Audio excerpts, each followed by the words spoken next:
Vanessa, we're talking about the future, and you had mentioned to me that something that perhaps has the possibility of tripping you up is the fear of failure. It's something that lingers for you. Can you explain to us why you maybe even think that way? Yeah. So, as I sort of have mentioned before, my passion is to do filmmaking. So to write and direct. And I think fear of failure is something that has always, particularly when it comes to the writing aspect of things, as soon as I put pen to paper, I get a block. And I think within me, there is a wrong pattern of belief that what is in me is not good enough. Because writing is a very vulnerable place. You're exposing parts of yourself, and you're sort of putting it out there for all the world to see, and to rip to shreds and to sort of critique and pull down and talk about. And I think for me that's that fear of failure is a fear that's linked closer to rejection, probably, of trying hard, aiming high and falling flat on my face. And that's really scary.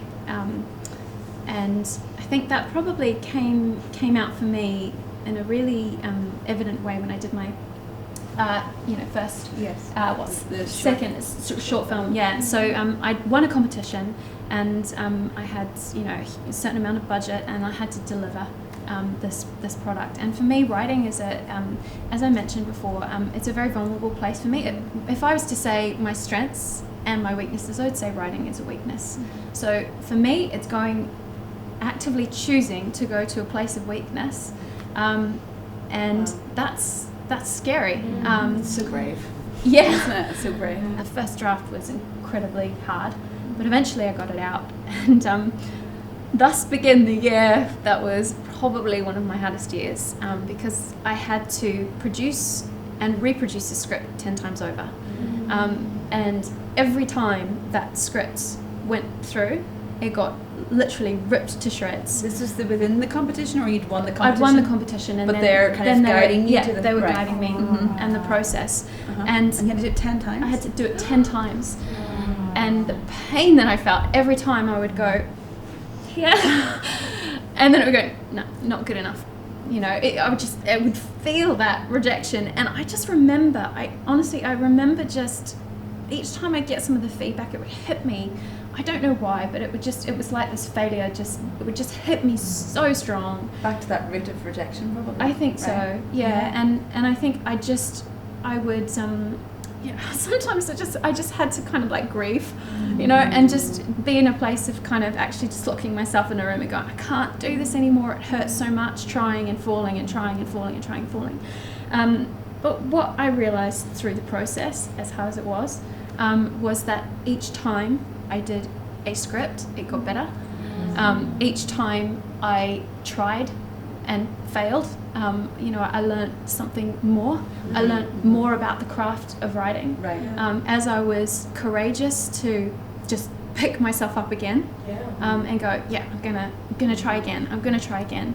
It got better and I got better. Yeah. And I think sometimes we can expect, I'm just gonna arrive there.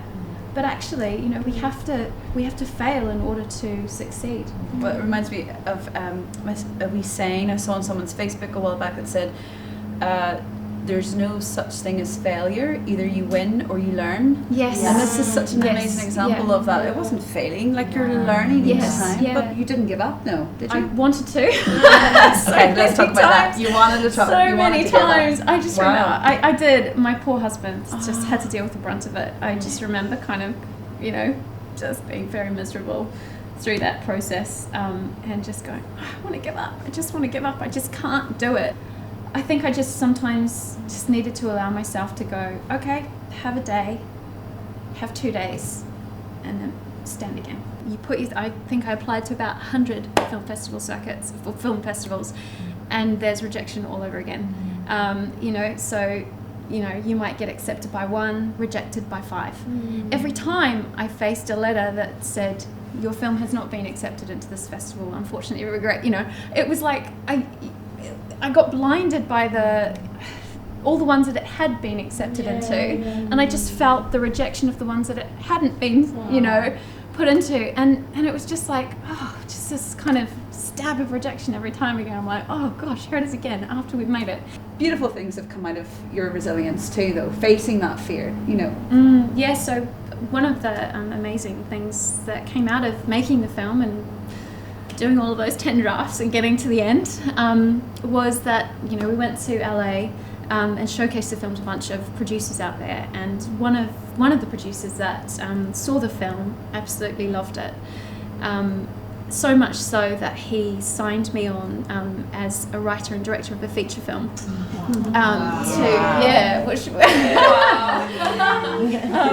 Which was amazing. And that's been a really, really awesome, working relationship. But again, it has its challenges, and I'm having to face fear of failure all over again. Some of the worst things that we can do is we can disqualify ourselves. We can count ourselves out of the running. We can look at other people and we can say they're much more capable than I am. They're much more talented than I am. And I think for anybody that might have low self-esteem or struggle with their value and their worth, and I think so often we can just cut ourselves out before we've even started. So I just want to say to that person, dare to dream. Stop listening to those voices that are telling you that you can't, that you're not strong enough, that you're not capable enough, that everybody else is more talented than you. I can say that I felt that, I still feel it, but just dare to dream and dare to dream big. It's taking those, we can't expect to run before we can walk, and we have to learn to walk, and sometimes we fall down, but we just have to pick ourselves up again and keep taking those steps forward. Great. Amazing. Thank you.